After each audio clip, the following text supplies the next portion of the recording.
ala dini kulli wa kafa billahi syahida. Asyhadu an la ilaha illallah wa asyhadu anna Muhammadan abduhu wa rasuluh alladzi la nabiyya ba'dah. Amma ba'd. Apa kabar teteh-teteh semua? Semoga di malam ini kita semakin bersyukur ya atas nikmat yang Allah berikan kepada kita. Nah, langsung aja ya Teh. Insya Allah di malam ini saya diberikan kesempatan untuk sharing ya apa yang saya baca mengenai wanita muslimah bersama kewajibannya terhadap cita-cita. Nah, wah ini rada berat sebenarnya. Aduh, cita-cita ya. Tapi kadang kita tuh wanita tuh terbatas gitu ya. Terbatas oleh stigma-stigma dan lain halnya. Tapi insya Allah ya, kita sebagai wanita muslimah itu harus bisa gitu, harus bisa semuanya karena dituntut apa ya, wanita muslimah itu bagian dari apa ya, pencetak generasi selanjutnya. Nah, sebelum ke pembahasan utama, apa sih yang ada di pikiran kita mengenai cita-cita? Apa sih cita-cita itu? Gitu. Pasti kan setiap kita gitu, setiap manusia waktu kecil pasti ditanya ya cita-citanya mau jadi apa nanti, mau jadi ini pasti sudah memiliki cita-cita. Tapi itu ketika kecil tuh cuman celetuk aja gitu ya. Aku mau udah besar pengen jadi polisi, pengen jadi tentara, dokter. Nyatanya kadang cita-cita yang kita impikan waktu kecil itu tidak terlaksana kebanyakannya. Karena ya sebatas apa ya, suka doang gitu ya waktu kecil, trendy gitu. Jadi dokter itu keren, jadi polisi keren. Tapi sejatinya kita waktu kecil itu apa sih cita-cita itu sebenarnya? Nah, kadang sudah besar juga, saya aja masih bingung, cita-cita teh naonnya? Kadang tidak sesuai ekspektasi. Nah, biar lebih semangat lagi kita dalam meraih cita-cita dan mengetahui gitu kewajiban kita sebagai wanita muslimah terhadap cita-cita itu. Apa sih gitu cita-cita itu?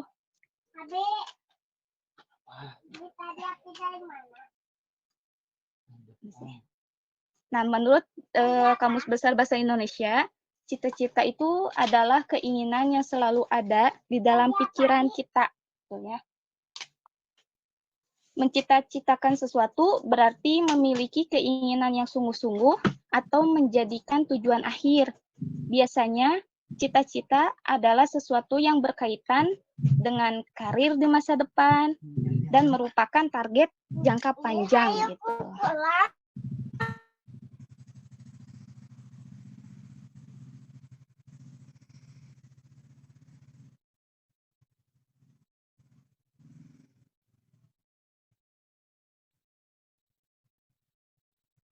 Dosen dan lainnya, oh berarti cita-citaku nih sukses nih tercapai.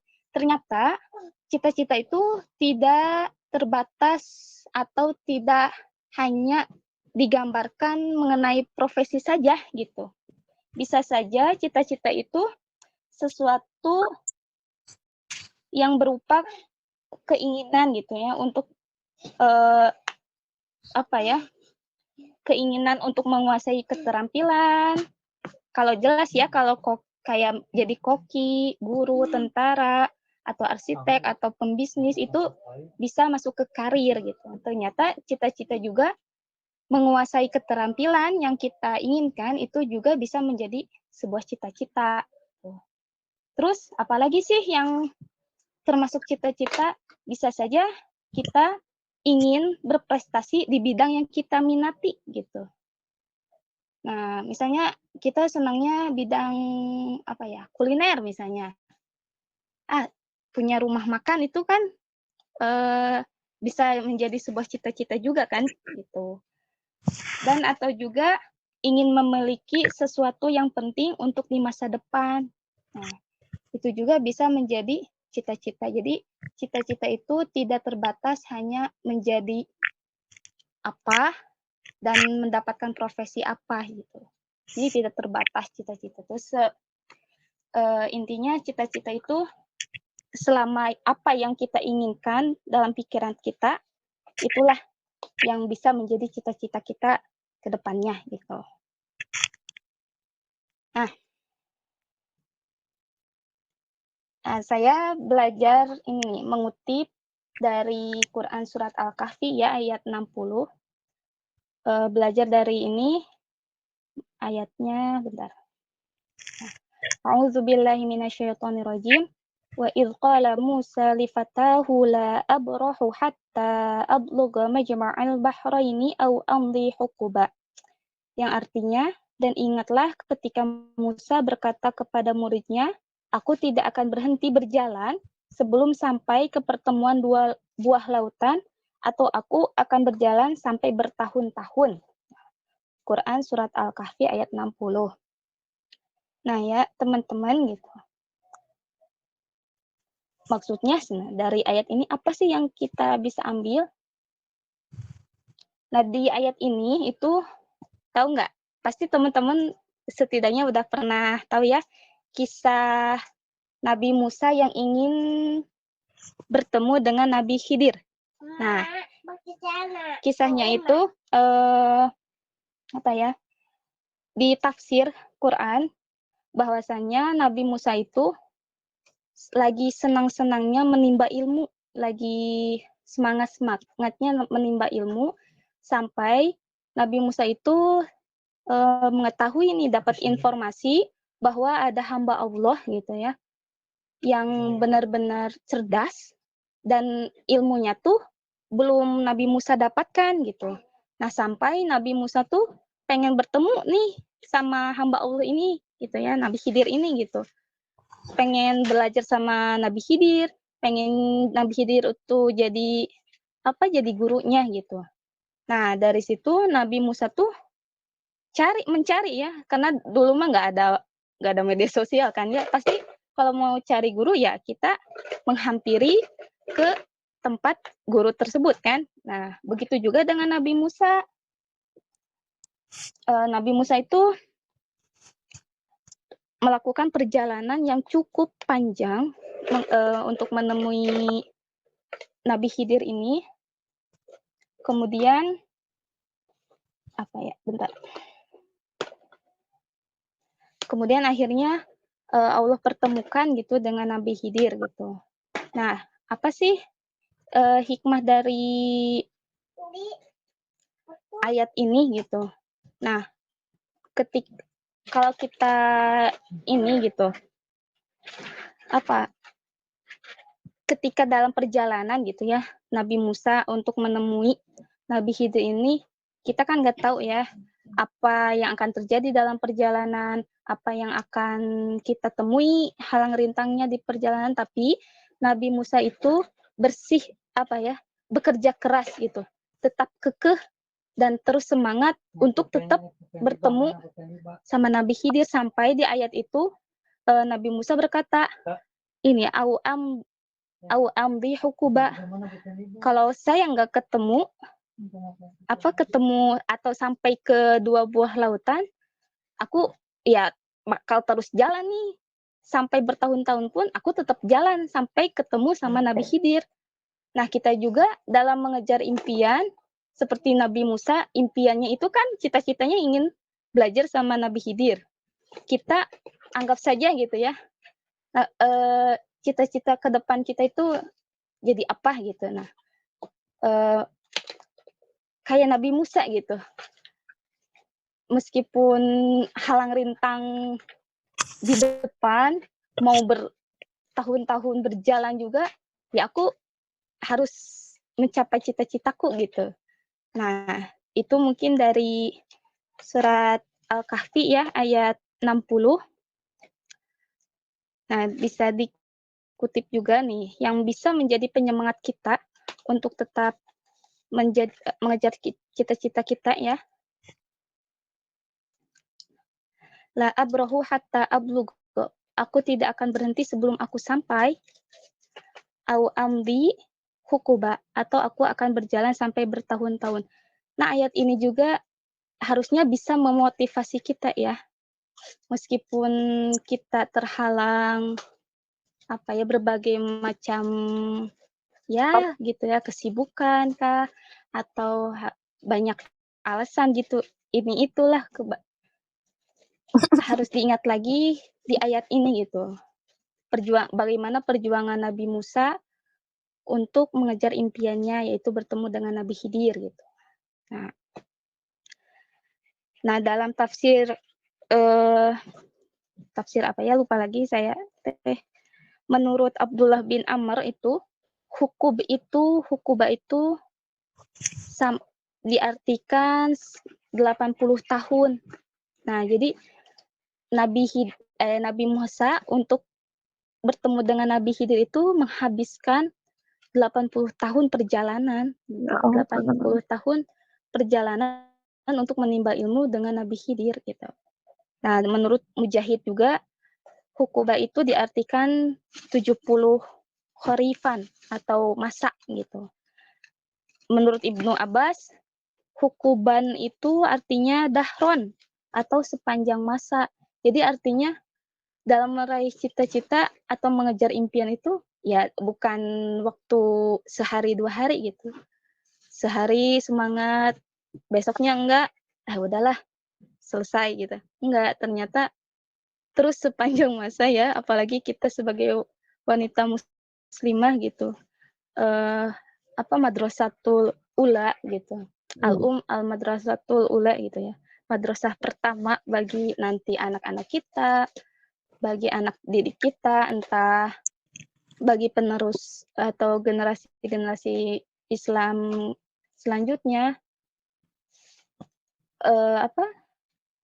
kayak tanggung jawab untuk mencetak generasi yang bagaimana sih ke depannya itu ada di tangan kita loh gitu.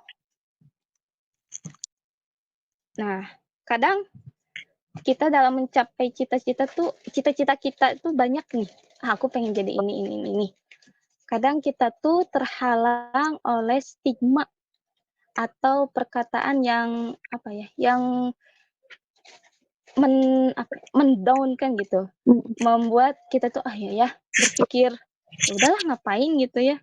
Karena ada omongan dari orang lain, dari siapapun itu gitu. Nah, selanjutnya nih, cita-cita perempuan dan stigma nih. Nah, stigma itu yang saya ketahui ya adalah penilaian orang lain, penilaian yang biasanya negatif terhadap seseorang gitu ya. Nah, kadang kita tuh antara kita perempuan gitu ya, wanita dengan cita-cita kita itu terhalang oleh stigma ini gitu. Penilaian orang lain terhadap kita gitu. Bahkan karena stigma ini kita tuh malah jadi meninggalkan cita-cita kita gitu.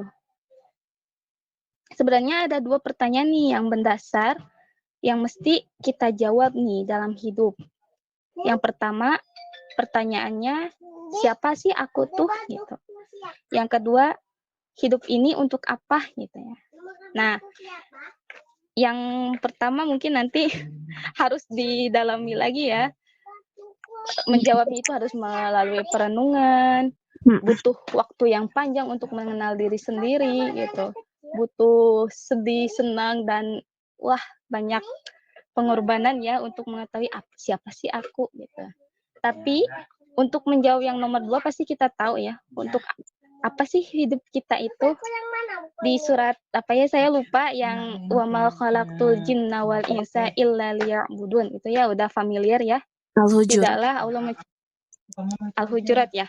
Nah, itu. Tidaklah Allah menciptakan jin dan manusia kecuali untuk beribadah ya kepadanya gitu. Nah, kita tuh dari ayat ini bisa sebenarnya kita bisa mencapai cita-cita kita loh. Bisa mencapai cita-cita kita sekaligus juga sebagai ibadah kita kepada Allah gitu. Perempuan itu boleh memiliki cita-cita, perempuan dan laki-laki sama di mata Allah gitu. Tidak ada bedanya gitu. Misalnya laki-laki boleh menjadi ini, perempuan juga boleh. Asalkan ya masih di porsi perempuan ya gitu. Bahkan dari ibadah pun pahalanya, dari segi pahalanya itu tidak dibedakan antara laki-laki dan perempuan, kecuali ada beberapa hal seperti hak waris itu memang kayak apa ya, syariat kayak gitu ada ya, perbedaan antara perempuan dan laki-laki, tapi itu bisa terhitung gitu. Kayak hak waris, kesaksian, dan apalagi ya, dan sebagainya gitu ya. Tapi itu bisa terhitung. Tapi sisanya itu ya sama, kita di mata Allah perempuan mau laki-laki sama gitu. Dalam meraih cita-cita juga ya kita berhak gitu. Kita punya hak. Kita juga ya punya kewajiban juga gitu untuk kedepannya gitu. Nah, dari dua pertanyaan ini bisa gitu ya menjadi modal awal kita untuk mendorong nih, mengenali diri kita sendiri gitu. Misalnya dengan menemukan passion dalam hidup, menemukan tujuan hidup, bahkan bisa saja dengan memutuskan untuk menjalankan hidup seperti apa, menjadi apa, dalam menjalankan hidup itu bagaimana sih gitu. Semua dapat dicapai dengan mewujudkan cita-cita gitu.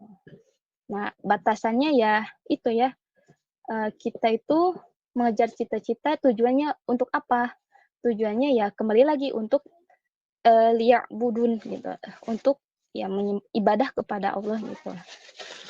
Nah, kadang sayangnya gitu ya, ada banyak perempuan yang stuck gitu, berhenti dengan apa yang diimpikannya gitu. Banyak perempuan yang melepas profesi, melepaskan cita-citanya karena lantaran dilarang keluarga, karena ya udah pesimis duluan. Banyak juga perempuan yang membuang jauh-jauh cita-citanya dan memutuskan menghabiskan sepenuhnya, misalnya jadi IRT sepenuhnya ya kalau udah menikah. Bahkan ada yang tak jarang gitu ya, tidak menjadi diri sendiri demi menyenangkan orang lain gitu. Tapi bukan berarti jadi ibu rumah tangga atau menyenangkan keluarga itu hal yang salah, tidak. Cuman kadang gini ya, enggak, aku yang pernah merasakan gitu, ketika masih apa ya, sekolah, kuliah kayak gitu ya. Lagi pusing-pusingnya tugas gitu ya. Padahal kuliah itu misalnya ya ini mah, karena pengalaman pribadi gitu. Kuliah itu termasuk ke dalam cita-cita gitu ya. Cita-cita minimal aku pendidikannya S1 gitu. Semangat semangat semangat gitu ya waktu selama masa pendidikan gitu.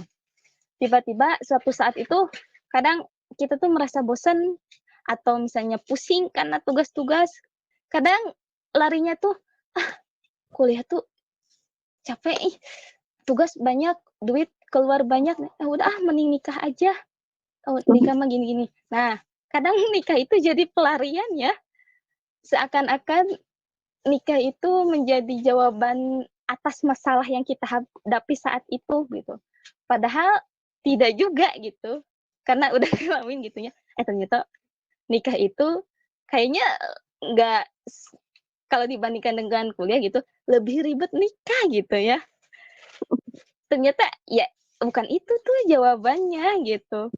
Bukan apa ya, solusi dari masalah yang tadi dihadapi itu ternyata bukan itu gitu. Ujung-ujungnya nikah. Aku capek-capek aku capek ya kerja gini, pulang pergi subuh, pulang malam, mending nikah aja. Ternyata waktu pas udah nikah misalnya, jadi ibu rumah tangga sepenuhnya, ngeluh lagi, ternyata ya mending kerja deh. Intinya jadi takutnya jadi kurang bersyukur gitu ya. Nah, namun gitu, ketika misalnya karena itu ya, pelarian dari masalah itu ujung-ujungnya nikah biasanya gitu ya. Bukan berarti salah juga itu memilih menikah atau memilih menjadi ibu rumah tangga itu harus meng-cut atau memotong, memutuskan dan membuang jauh-jauh cita-cita kita, enggak juga gitu. Bahkan banyaknya sekarang ibu rumah tangga, bahkan ya yang punya anak banyak juga, tapi mereka-mereka masih bisa menggapai cita-citanya gitu. Ada yang cita-citanya misalnya menjadi seorang pendakwah atau pembisnis dengan tidak meninggalkan kewajibannya sebagai seorang ibu dan istri, ya beliau bisa gitu. Karena apa? Karena ini cita-cita atau pondasi atau apa ya, keinginan yang kuat gitu. Punya niat dan tekad yang kuat itu yang bisa membuat perempuan itu menjadi ya kuat juga untuk memerankan dua profesi lah istilahnya gitu. Bahkan lebih ya, ya ibu, ya istri, ya mungkin sebagai seorang pembisnis, sebagai seorang guru atau dokter dan lain-lainnya gitu ya. Bahkan itu bisa gitu. Ibaratnya kita tuh perempuan itu multitasking ya gitu. Bisa ngerjain ini itu gitu. Tapi ketika kita dalam posisi itu ada banyak tenaga, waktu dan pikiran gitu yang terkuras. Nah, ini yang harus kita siapkan yaitu tenaga, pikiran, waktu gitu. Yang mesti disiapkan baik-baik gitu.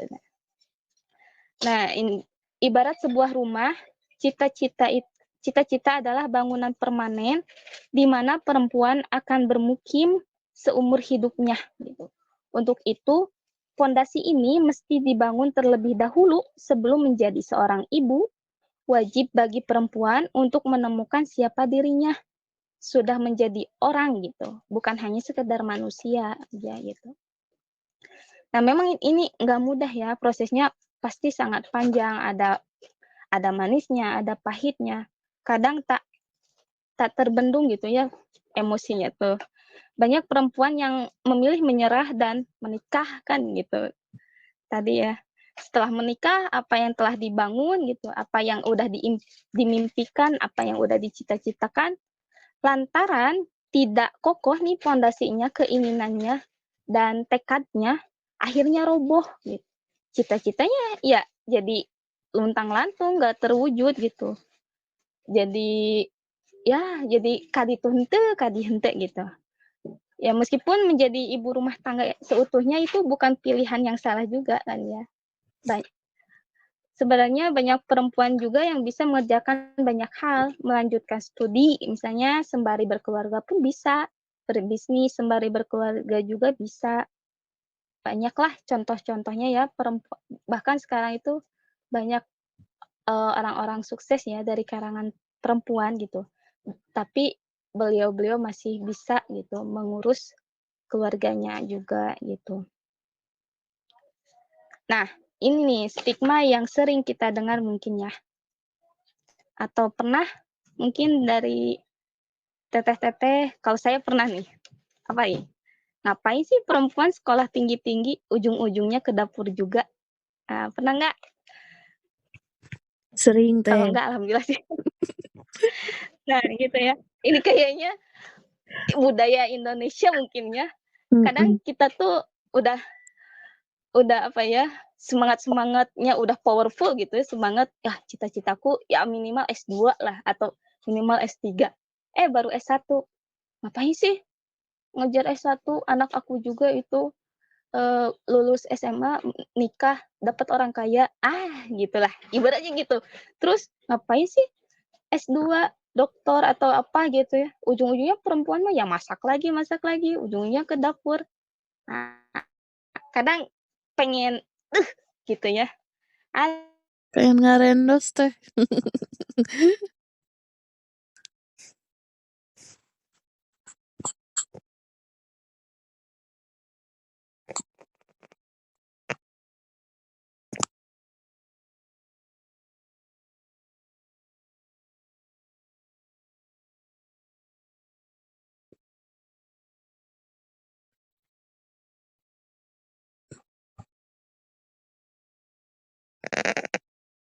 Teh Meme suaranya nggak adaan.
Teh, kedengeran nggak suara Teh Memei?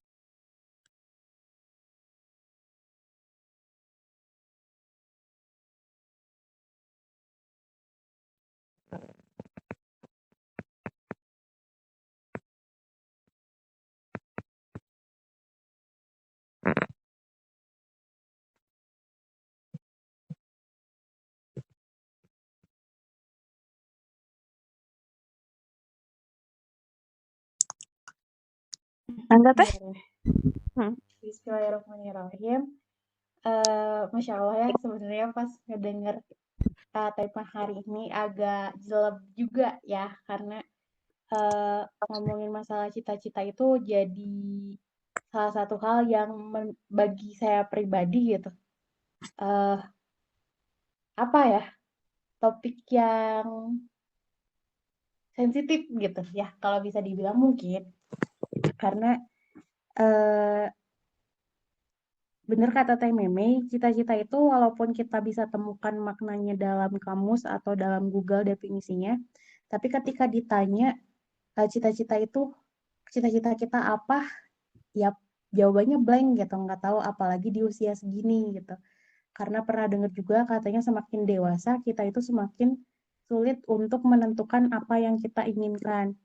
Nah tadi Masya Allah ya dari Teh Meme itu dijelaskan kalau misalnya kita sebagai wanita itu harus selalu memiliki tujuan dan tidak boleh menyerah ya terhadap tujuannya itu.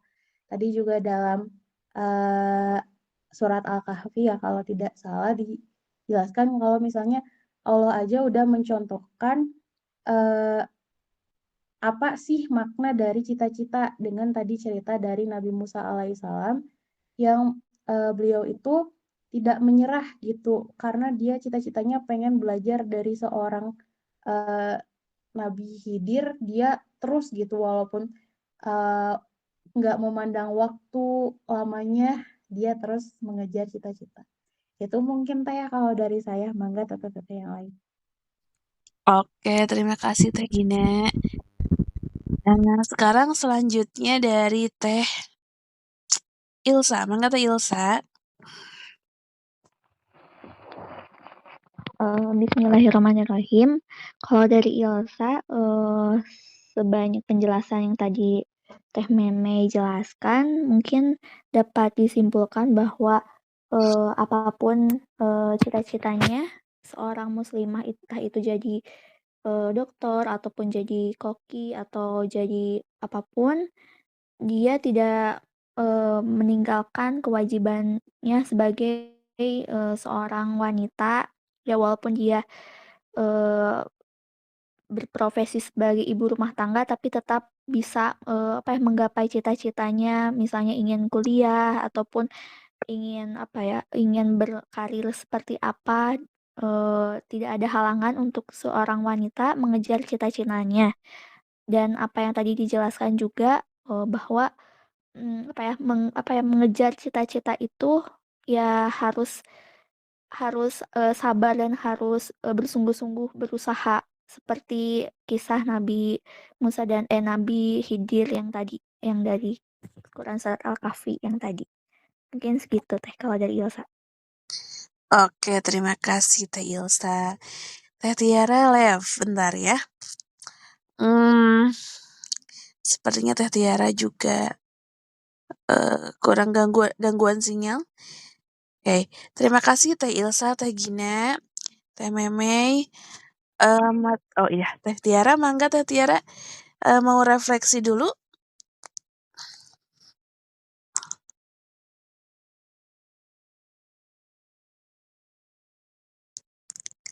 Teh Tiara.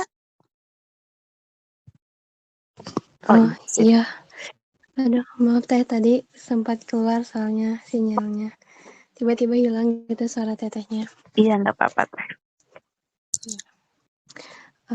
Dari yang tadi dibahas sama Teh Meme, ya mungkin ya kita terkadang kita ditanya apa cita-cita kamu tapi kita sendiri tidak tahu gitu apa itu cita-cita.